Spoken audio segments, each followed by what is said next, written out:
नमस्कार, प्राइमेट 4 आप देख रहे हैं। मैं आपके साथ अनुराग सिंह। प्राइमेट 4 में आज की बड़ी खबरें कौन सी है, सबसे पहले मैं आपको ये बता देता हूं। प्राइमेट 4 में आपको दिखाएंगे कान्हा की नगरी में चीख पुकार मच गई, लेकिन इसके पीछे की वजह क्या है, मुख्यमंत्री ने क्या बड़ा ऐलान किया, यहां पर मैं आपको बताऊंगा।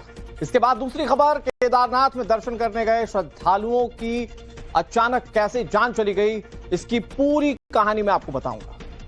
बात तीसरी खबर की होगी, गृह मंत्री का कांग्रेस पर करारा प्रहार सामने आया। आतंक पर शाह ने क्या बड़ी बात कही, ये भी आपको सुनाएंगे। साथ ही साथ शनि मंदिर पर सियासी बवाल मचा हुआ है। अबू आजमी गुस्से में हैं, तो उनके गुस्से की वजह क्या है, ये भी आपको दिखाएंगे। बड़ी खबर, इस दौरान गृह मंत्री अमित शाह ने क्या कहा, आपको सुना। उसके बाद लखीमपुर खीरी के प्रेम सागर, कांग्रेस के शासन में आए दिन आतंकवादी हमले होते थे। अहमदाबाद, दिल्ली, मुंबई, जयपुर, कोयम्बटूर और कश्मीर की तो बात ही न। मोदी जी के शासन के अंदर पाकिस्तान ने 3 बार प्रयास किया। उरी में किया, पुलवामा में किया और पहलगांव में किया। उरी में किया, सर्जिकल स्ट्राइक की। पुलवामा में किया, एयर स्ट्राइक की।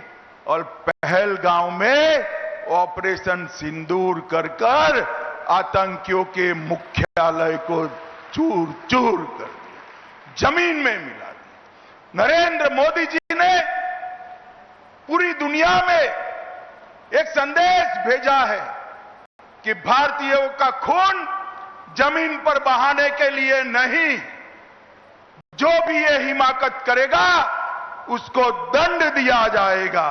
पिछले 8 वर्ष में डबल इंजन की सरकार ने बिना रुके, बिना डिगे, बिना झुके उत्तर प्रदेश के इन कार्यक्रमों को उत्तर प्रदेश में दंगा मुक्त, भय मुक्त वातावरण देकर के उत्तर प्रदेश को टूरिज्म के सेक्टर में, निवेश के क्षेत्र में एक बेहतरीन डेस्टिनेशन के रूप में स्थापित करने का जो कार्य किया, उत्तर प्रदेश के परसेप्शन को बदलने का जो कार्य किया, आज जो परिणाम हम सबके सामने है।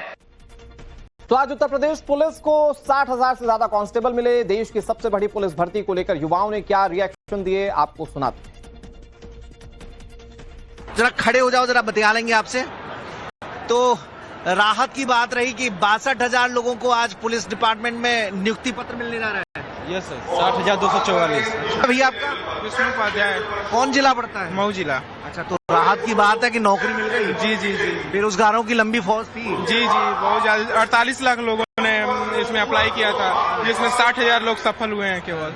योगी सरकार को जानते हुए एजेंडा साफ है कि कानून व्यवस्था के मोर्चे पे किसी को छोड़ना नहीं है, बख्शना नहीं है। नहीं सर, और इतनी स्वच्छ और साफ भर्ती कभी हुई नहीं थी आज तक जो इस बार हुआ है। तो आज नियुक्ति पत्र मिल रहा है, खुशी हो रही है? जी, बहुत खुशी हो रही है। तो योगी राज में एक एजेंडा साफ है कि अपराधियों को छोड़ना नहीं है। जी सर, पहले तो लीक हो गया था, उसके बाद फिर उन्होंने पारदर्शिता से कराई, तो उसके लिए हमें खुशी है बहुत। देखती होंगी तमाम इनकाउंटर होते हैं। Yes sir. अपराधी या तो जेल में या फिर बिल्कुल ऊपर। यस।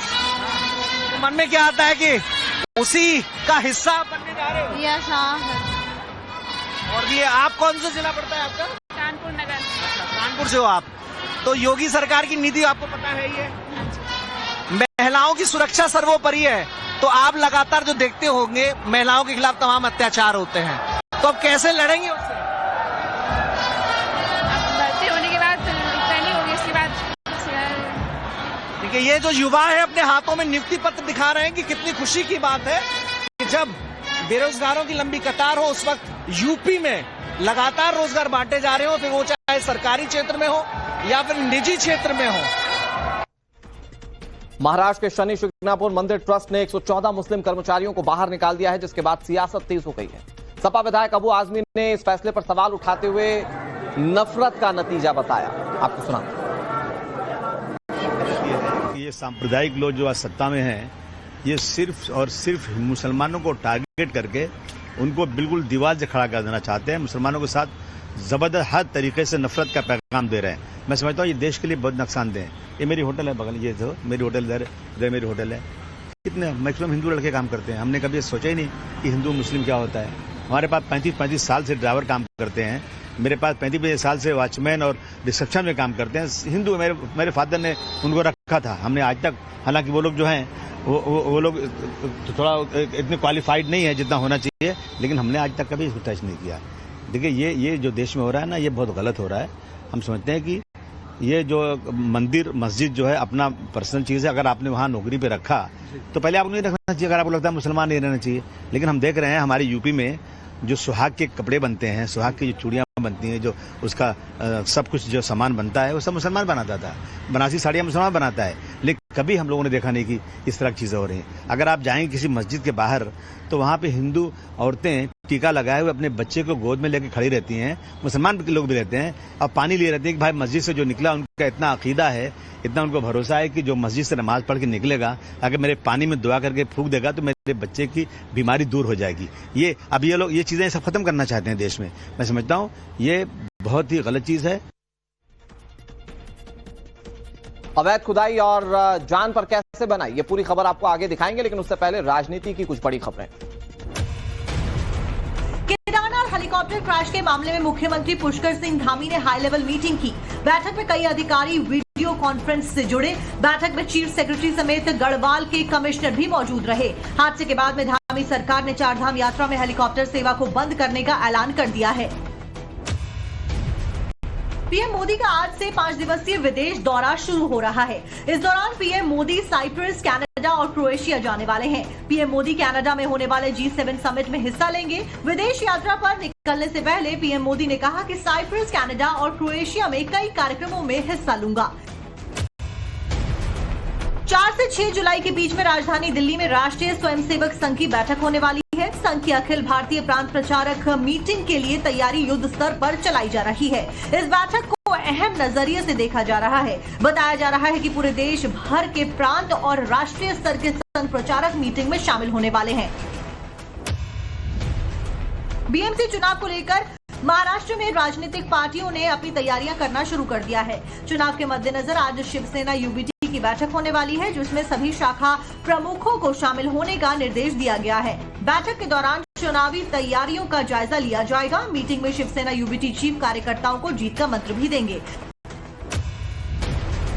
असम के मुख्यमंत्री हिमंता बिस्वा शर्मा ने डिब्रूगढ़ का दौरा किया। इस दौरान उन्होंने 200 बेड के हॉस्पिटल का शिलान्यास भी किया। यह हॉस्पिटल आधुनिक सुविधाओं से लैस होगा, जिसे असिस्ट परियोजना के तहत तैयार किया जा रहा है। बताया जा रहा है कि यह हॉस्पिटल 2 साल में बनकर तैयार होगा। उत्तर प्रदेश के बिजनौर में एक ट्रक ड्राइवर ने जज्बे से अपनी जान तो बचा ली, लेकिन मुजफ्फरनगर में एक पिता अपने बच्चे को बचाने के लिए कुत्ते से भिड़ गया। इसका सीसीटीवी फुटेज सामने आया जो काफी वायरल हो रहा है। वीडियो में आप देख सकते हैं कि घर के बाहर एक बच्चा खेल रहा होता है, सामने बच्चे का पिता भी बैठा हुआ है। इस दौरान अचानक मिट्टी धंस गई और उसके बाद मकान एकाएक करके गिरने लगा। ज्यादातर मकानों की छत और दीवारें टूट गईं। प्रत्यक्षदर्शियों ने बताया कि ऐसा लग रहा था मानो कोई भूकंप आ चुका है। पल भर में एक के बाद एक 4 मकान जमींदोज हो गए। अंदर के लोगों को बाहर भागने का वक्त तक नहीं मिला। मलबे में कितने लोग दबे अभी इसका सही आंकड़ा नहीं पता चल पाया। अधिकारी बता रहे हैं कि मलबा हटाया जा रहा है और लोगों को निकालने की कोशिशें जारी है। उत्तराखंड के केदारनाथ के पास हेलीकॉप्टर क्रैश, पायलट समेत 7 की मौत। मुख्यमंत्री पुष्कर सिंह धामी बोले नहीं बचेंगे हादसे के दोषी, अगले आदेश तक चारधाम में हेलीकॉप्टर सेवाओं पर रोक। अहमदाबाद प्लेन क्रैश में ब्लैक बॉक्स डेटा की शुरू की गई जांच। सूत्रों के मुताबिक AAIB चश्मा होता है गुप्तकाशी, यही बेस होता है जहां पर इन्हें उतरना होता है, हेलीकॉप्टर को लैंड करना होता है। लेकिन जैसे ही गुप्तकाशी पहुंचने वाला होता है हेलीकॉप्टर, उससे पहले कुछ तकनीकी खराबी आ जाती है और उसके चलते 7 लोगों की मौत हो जाती है। बड़ी बात यह है कि हेलीकॉप्टर जब क्रैश हुआ उस वक्त मौसम बहुत खराब था और यही वजह है जिसके चलते ये हादसा सामने आया। ये देखिए, हम आपको एनिमेटेड ग्राफिक्स के जरिए समझाने की कोशिश करते हैं। ये केदारनाथ की खूबसूरत वादियां, यहां पर भगवान भोले के दर्शन करने के बाद, परिवार आशीर्वाद लेने के बाद रवाना ही हुआ था हेलीकॉप्टर से कि ये इन पहाड़ियों के बीच में आप देखें कि कैसे हेलीकॉप्टर क्रैश हो गया। खराब मौसम था, इसके चलते गुप्तकाशी पहुंचने से पहले ही, और बताया जा रहा है कि कुछ मिनटों का ही वक्त था जिसमें यह हेलीकॉप्टर गुप्तकाशी पहुंच जाता, लेकिन उससे पहले ही यह हादसे का शिकार हो गया। इधर हेलीकॉप्टर हादसे पर मुख्यमंत्री पुष्कर सिंह धामी बेहद सख्त है। हादसे की जांच के लिए हाई लेवल कमेटी बना दी। मुख्यमंत्री धामी ने DGCA से 24 घंटे में रिपोर्ट मांगी। दोषियों के खिलाफ कड़ी कार्रवाई की जाएगी, यह मुख्यमंत्री ने साफ कर दिया है।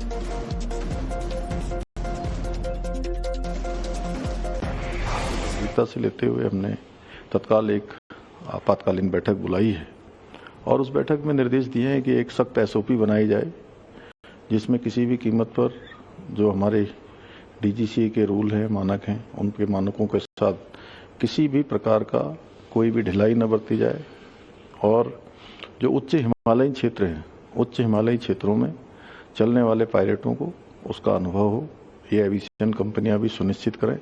एक कंट्रोल एंड कमांड सेंटर यहाँ पर स्थापित किया जाए और जो इस घटना में दोषी हैं, जिनके कारण से घटना हुई है, उनको तत्काल उनके खिलाफ सख्त कार्रवाई की जाए और आज और कल 2 दिनों तक सभी एविएशन कंपनियां और DGCA और यूकाडा और AIB सब मिलकर पहले एक बार पूरे आगे की हेली सेवा के लिए समीक्षा करें, तत्पश्चात ही हेली सेवा को चलाया जाए। आज और कल हेली सेवा नहीं चलेंगी। और खबर ये आ रही है कि सोनप्रयाग से केदारनाथ की पैदल यात्रा स्थगित कर दी गई है। जंगल चट्टी के पास बरसाती नाले में उफान आ गया था, जिसके चलते यात्रा को स्थगित किया गया। मलबा आने से यहां भी एक श्रद्धालु की मौत की खबर है, जबकि 2 लोग इसमें जख्मी हो गए। केदार घाटी में लगातार हो रही मूसलाधार बारिश की वजह से केदारनाथ यात्रा पर असर पड़ा। अगले आदेश तक सोनप्रयाग से केदारनाथ तक पैदल यात्रा को स्थगित कर दिया गया। मौसम विभाग ने अगले 7 दिनों के लिए बारिश का येलो अलर्ट जारी किया है, यानी कि खतरा बरकरार है और सोनप्रयाग से केदारनाथ की ओर जाने वाला पैदल मार्ग इस वक्त अवरोधित है, बाधित है और इसी के चलते यहां पर यात्रा को स्थगित करना पड़ा। मैं आपको ये जो तस्वीर दिखा रहा हूं, ये देखिए यहां पर कैसे पहाड़ों पर हो रही बारिश के चलते रास्तों पर एक तेज नदी की धार बह रही है और इसी के चलते यात्रा को बाधित करना पड़ा। उत्तर प्रदेश की राजधानी लखनऊ में केंद्रीय गृह मंत्री अमित शाह ने आज करीब 60,000 चयनित सिपाहियों को ज्वाइनिंग लेटर दिए। उत्तर प्रदेश में पहली बार ऐसा हुआ जब इतने बड़े पैमाने पर ज्वाइनिंग लेटर बांटे गए हों। इस दौरान गृह मंत्री ऐसी खबर मिल रही है, डूबने वालों की संख्या 20 से 25 हो सकती है। बड़े पैमाने पर यहां लोग इकट्ठा हो चुके हैं और सबसे ज्यादा चिंता इस बात की है कि जो लोग डूबे हैं क्या वो सही सलामत हैं या फिर नहीं है। ये एक बड़ा हादसा सामने आया। लगातार बारिश के चलते पुणे में जगह जगह वाटर लॉगिंग है और जो नदी तालाब है उनमें पानी का स्तर काफी ज्यादा बढ़ चुका है। और आप देखिए, ये आपके सामने तस्वीरें भी हैं, इसमें आप देख सकते हैं कि कैसे नदी की धार बहुत तेज बह रही है और इन सब के बीच में जब पुल अचानक ध्वस्त हुआ तो वहां पर 20 से 25 लोग डूब गए हैं। ये खबर मिल रही है, ये देखिए तस्वीरें। कुछ लोगों को निकालने की कोशिश की जा रही है।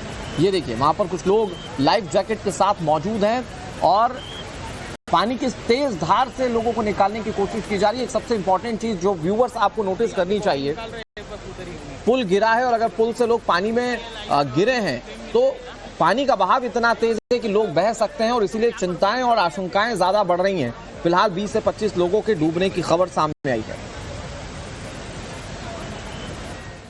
इसमें 2 पर्यटक यहाँ पे 2 पर्यटकों की यहाँ पे डेथ हुई है। बाकी 4-5 लोग जो पानी के अंदर थे उनको बाहर निकालने में अभी ये शायद वो लोग सुखरूप है। यहाँ पे एनडीआरएफ की टीम है, हमारे यहाँ की सोशल वर्कर की तरफ से जो काम करने वाली टीम है वो भी यहाँ पे आई है।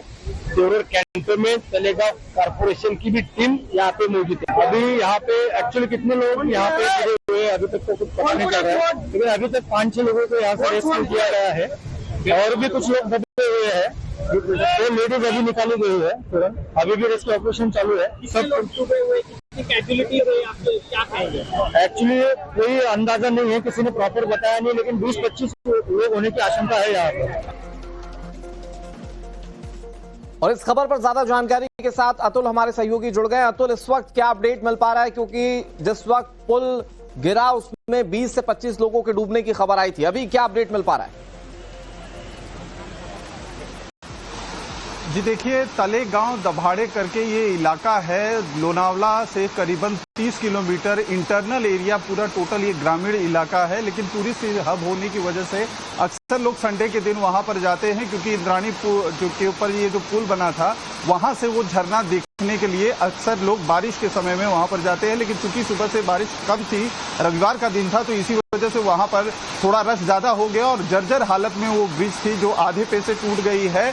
बताया जा रहा है कि करीबन 20 से ज्यादा जो लोग उस पर उस समय चढ़े हुए थे और जिस समय ये हादसा हुआ है उसी के चलते वो पानी के बहाव में बह गए हैं। 6 से 7 लोगों को अब तक रेस्क्यू किया जा चुका है, जिसमें से कुछ की हालत अभी फिलहाल स्थिर है, तो वहीं 2 की हालत गंभीर है। 2 महिलाएं हैं जो इस लोहे की जो जर्जर ब्रिज थी उसके नीचे दबी हुई हैं, उनको भी रेस्क्यू किया जा रहा है। एनडीआरएफ की टीम, स्थानीय पुलिस प्रशासन की टीम और जो स्थानीय लोग वहां पर ग्रामीण इलाके के हैं वो पूरी तरीके से रेस्क्यू ऑपरेशन में लग चुके हैं। अच्छी बात यह है कि जो पिछले 2 दिनों से बारिश वहां पर उस इलाके में हो रही थी, वो बारिश फिलहाल बंद है, तो ऐसे में रेस्क्यू ऑपरेशन काफी ज्यादा तेज कर दिया गया है। कितने लोग अभी तक डूबे हैं, कितने लोगों की डेथ हुई है, एग्जैक्टली फिगर अभी तक सामने जो सोर्सेज हैं उनके तरफ से नहीं आई है, लेकिन अब तक से कम जो हमारे सोर्सेज बता रहे हैं कि बनी हुई है कि यहाँ पर कैजुअलिटीज हुई होंगी। फिलहाल नजर बनाए रखिए अतुल, इस बड़ी खबर पर नजर बनी हुई है। आगे तमाम अपडेट्स अपने दर्शकों तक पहुंचाते रहेंगे। आगे अपने दर्शकों को दिखाते हैं राष्ट्रवाद हमारे सहयोगी राकेश पांडे के साथ।